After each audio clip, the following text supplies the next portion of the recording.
What's good, YouTube? We back with another video. This video today is by David Icke, or Talking with David Icke, Archons, Gnosticism, and the Bad Copy Reality. I don't know what you're talking about, bad copy reality, but that's what we're here to see. So, without further ado, we're gonna get into this video. Back to another video from Pink Tourmaline. This is another really cool lecture that I've come across from none other than David Icke. And he's talking about a number of things relating to the archons, but also this one is pretty interesting because he also touches upon, in a way, this is really Gnostic heavy. So if you guys are not familiar with Gnosticism, this is kind of a sect of Christianity, but vastly different than all the other sects of Christianity, really getting away from the idea of we are born into original sin. Jesus died on the cross for our sins to free us, to liberate us, to allow us to be saved. In fact, the way that Before you go on, what I heard Gnosticism predates Christianity, and it's also like something that modern day Christianity took certain aspects of it and incorporated into their own religion. Yeah, it's not the only one, but it is one of them for a fact. the way that That's what I heard. it's described is, in fact, that the material world, at least the world that we currently reside in, is inherently a trap, and that in and of itself is a negative place. And Jesus was simply one of not guarding God incarnated, the way it's described as like he's the soul, the key to salvation. But what Jesus was, according to the Gnostic text, was simply a highly elevated figure, spiritually, mentally, that tried to show people the way to break free of the material world and this repetitive. Exactly. Jesus is just another cinemaster, not to belittle him at all. I mean, if he was real and all that, that's what he was, like a cinemaster, and he was for elevation, like real elevation, and expressing that God within yourself. You know what I mean? And being connected to Creator and all that, and real, like, tangible ways. But yeah, Cycle of reincarnation and being trapped in this flawed material world. And he said that the key to escape is within this. The kingdom of heaven is within you. And so that's the underpinnings of this lecture. Is he's talking a lot about the Gnostic philosophies and the Gnostic theories. But what I find really interesting in particular is this is the first time where I've heard the story of the Pleroma and of Maria and the what's it called? The Valdebas, oh my God, I'm blanking on the name now. But the Demiurge, there we go. The Demiurge creating this material world, thinking that he's God, but like, it just seemed very, I didn't really understand if the entire material world or all material worlds, all universes, all multiverses were one just giant mess, or is this some side creation that there is a material world that is in balance, and he's created the Demiurge just created something in some offshoot. And this kind of answers it, and it's the latter. It sounds like there are physical worlds or physical universes, according to what David Icke says here, that are in harmony and in balance, and that are in alignment with kind of our intrinsic moral compasses. But what the reality that apparently we live in is a bad copy. Okay, we're going to get into all that in this video, but a lot of really cool stuff to break down and explain. So we're going to first get into this first clip. Very, very cool. It's talking about the archons. The archons would be, under the Gnostic paradigm, the entities that are managing this system and managing this bad copy, this negative universe, and making sure we stay in it, or as many of us stay in it as possible, to keep it going. Check this out. Parasites. They possess humanity and manipulate the way they perceive. Sorry, let me try that again. It's accidentally skipped the clip. Here we go. Boom. Parasites. They possess humanity and manipulate the way they perceive everything. And they say the word you could use more than any about the archons was deception. They are deceivers. And what they create is an inversion of the natural order, which will become so crystal clear as we go along. Now, as I've kind of studied this and put it together, it seems to me that what we're looking at is what I would call a self-aware distortion, and it's self-aware inversion. Okay, so I want to talk about two things here. The fact that he calls the archons, who are essentially managing the entire system, as being deceptive. And then I also want to talk about this word he says, inversion, the inversion of natural order. So the first thing that's interesting to observe is when he talks about the idea that the archons are deceptive by nature. You've probably heard that quote, as it is above, so it is below. And you may not really pause to think about this, but I've thought about it a lot. Maybe you have. It's like, if you look at our world, kind of you grow up in it, you're used to it, everything that we experience feels very natural and normal at a certain point in our lives, and we just kind of accept it. Yeah, the world is cutthroat. Yeah, marketing firms kind of lie to people all the time, and that's just you just got to sell products. If you really think about it, the entire way that products, that services are marketed in this country or in this planet, not the country, in the planet, it's all inherently, it's like justified lying. It's actually insane if you really think about it. Think about how many products or places claim to be the best product. Facts. Another example is the government. Like, they literally go around saying the same thing, or we're gonna do this, that. I mean, sometimes they do accomplish what they said they gonna do. Yeah, but that's rare. Usually they just saying what you want to hear or what the voter wants to hear, just so they could get into office, and then just do whatever, or just so they could get into office, pretty much. Like, it happened countless times. But yep, just like that. The best place, or they'll lie without any problem, as long as it passes an FDA inspection or it's allowed by certain standards of ethics that are legally passed. It's like nobody stops to think, yeah, but should I be saying that this is a healthy snack if truly we know it's not? Exactly.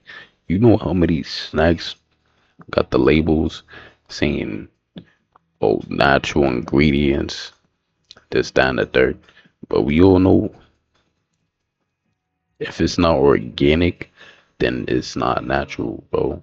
It could say natural all day, but if you look at the ingredient list on most of those things, it's probably some things that you don't even know how to pronounce, and those are chemicals, probably chemicals or something that's not natural, pretty much. But they definitely love to see like healthy or like stuff like that, so you could get it. And they know most people definitely don't really look at the ingredients list, so it's like, so when most people don't even, I mean, probably now a lot more people is, I be seeing, it seems like a lot more people is actually seeing what they're being fed, or looking at what they're ingesting before they ingest it. But a lot of times they put it there, the natural ingredients and stuff. A lot of times people don't even care. So I mean, at least then it's the free will and stuff. So they eating whatever they want to eat, and that's cool. But yeah, there do be a lot of false advertisement or pretty much omitting. Yeah. Should Coca-Cola and these other companies be peddling all of this sugary nonsense to kids and trying to position it as reasonably healthy or in moderate, all this stuff that is just clear lies?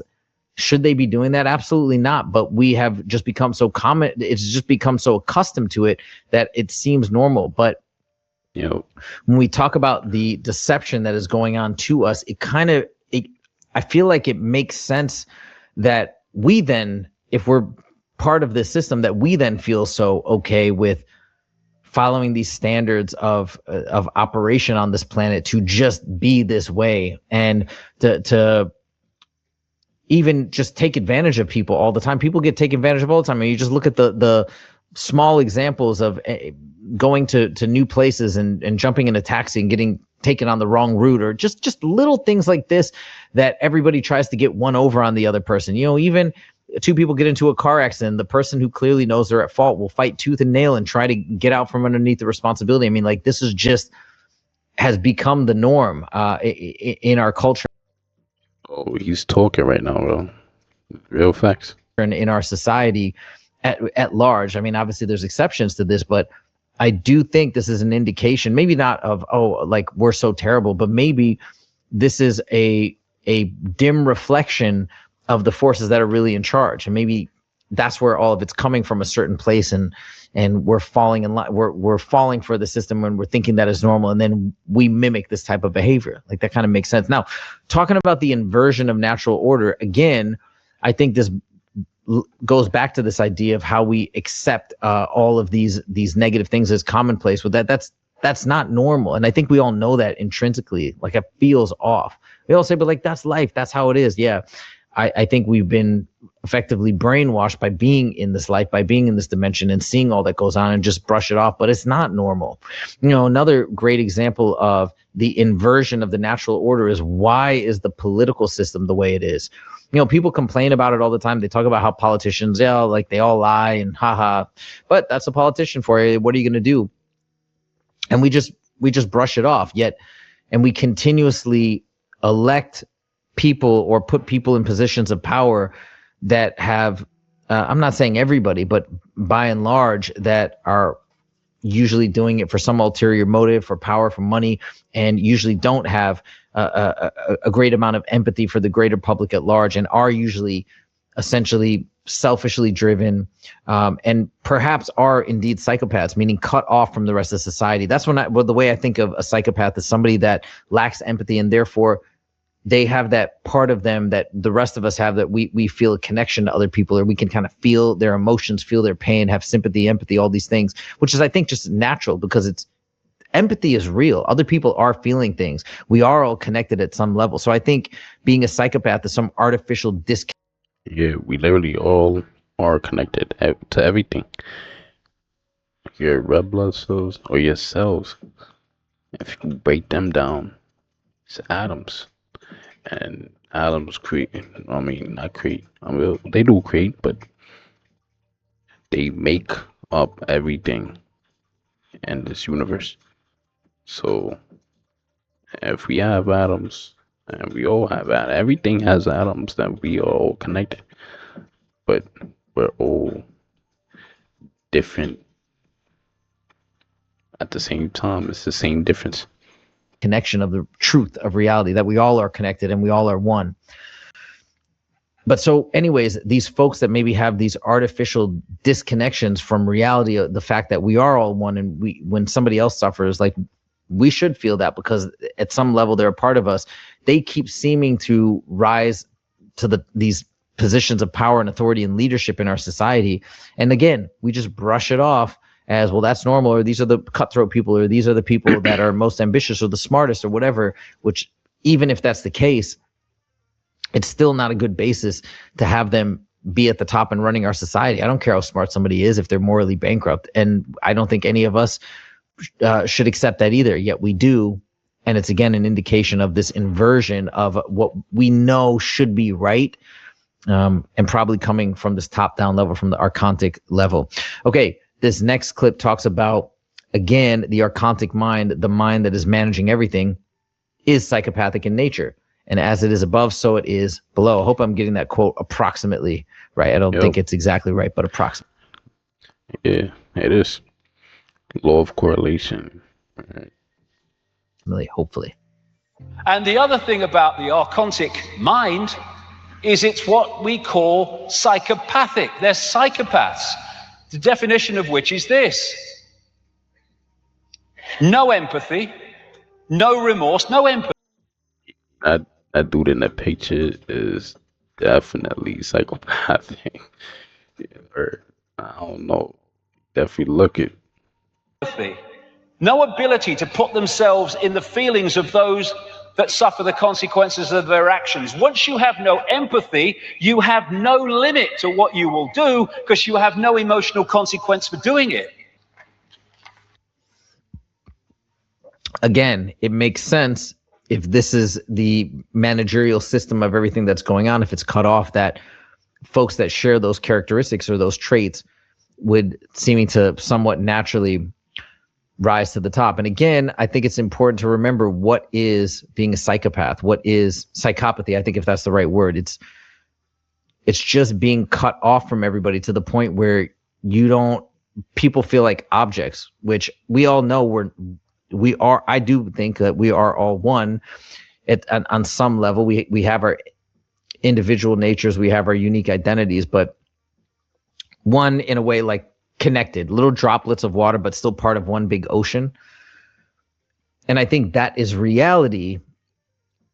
And being a psychopath is effectively being cut off from that reality. Why, how, I don't know. Is it through these entities? Is it maybe some level of evolution that the soul hasn't reached to make this realization? I don't exactly know, but I do find it interesting that he describes that these entities, the minds of these entities that run everything, are in their nature is to be psychopaths. Now, this next clip talks about the distortion of our perception that is constantly happening, and why, sort of what's keeping us spellbound, if you will, in this planet from the archons. Check this out.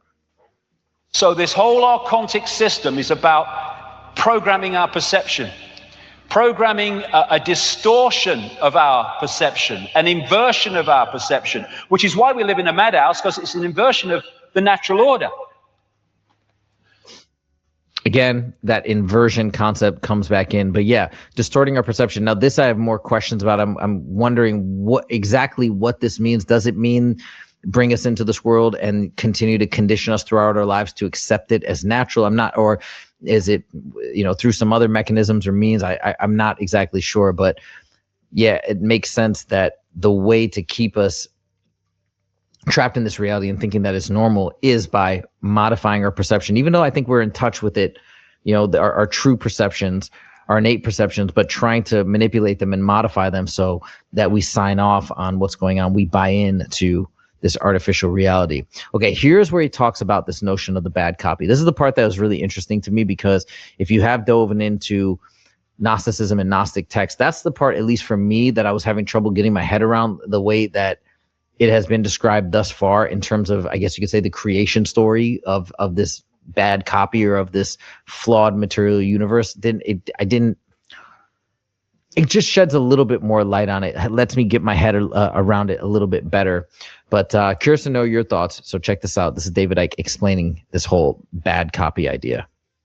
There was another world described by the ancients, and very much along the lines of the Avatar movie and the Na'vi, the blue people, and how they interacted with the natural world, how they communicated with animals, how they communicated with each other. In that movie, I watched it again recently, a few months ago. It's really like, it really be harmonic with the environment around them, and you could tell the difference. Like the avatars, or not the avatar, but the Navis, their race, how they treated their earth, how they was moving with the animals and everything. Like everything that they was doing was harmonic to the planet. and you see the difference with the humans. And aside from the, I mean, for the most part, the general and the army, they was on some Christopher Columbus type activities, bro. Like they went there to try to. They didn't care at all about the environment. Nothing. They just wanted. They probably just wanted it for selfish reasons. And they said, "Oh, who's this on the land that we trying to come from outer space and and infiltrate and take over?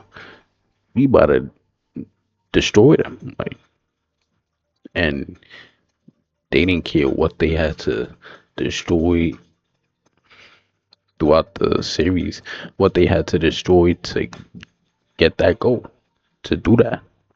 So, like, that goes to show a lot.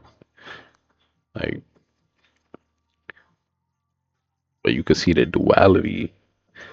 You know what I mean? Beyond speech. And what the Gnostic texts say is that the archons made a bad copy, as they describe it, of our original reality. The original reality was that kind of avatar world.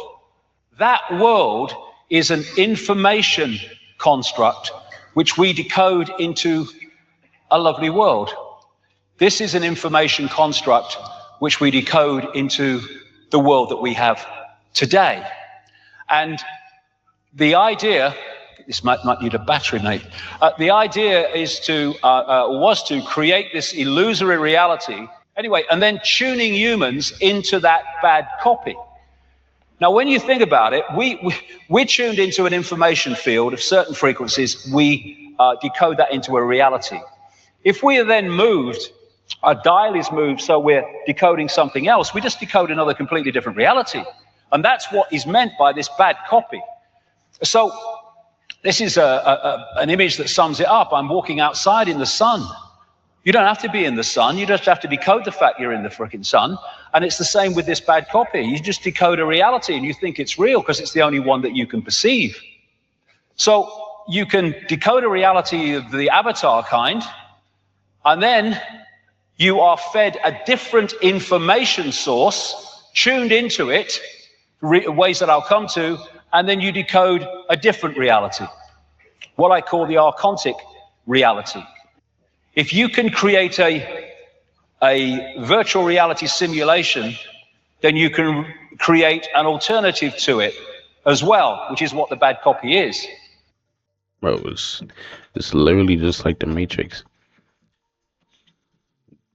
I guess the archons would be the Agent Smiths and all that. Like, you're not supposed to get to a certain point. You're supposed to just be a slave, go after your desires and stuff like that. You're not supposed to realize or see past the veil or illusion. And when you start to do that, then the Agent Smiths come and try to force you to stay on that path. Because if you wake up and realize, like, the reality,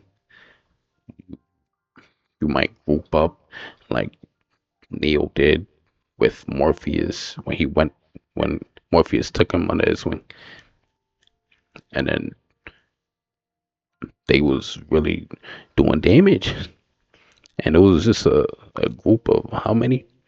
Not that many, but they do what was real, so they don't want you to know what's real, so you could just continue on the hamster wheel and not realize that you want it and you're actually free, or not realize that there's other ways of being. Okay, so I have a lot of questions on everything he just said.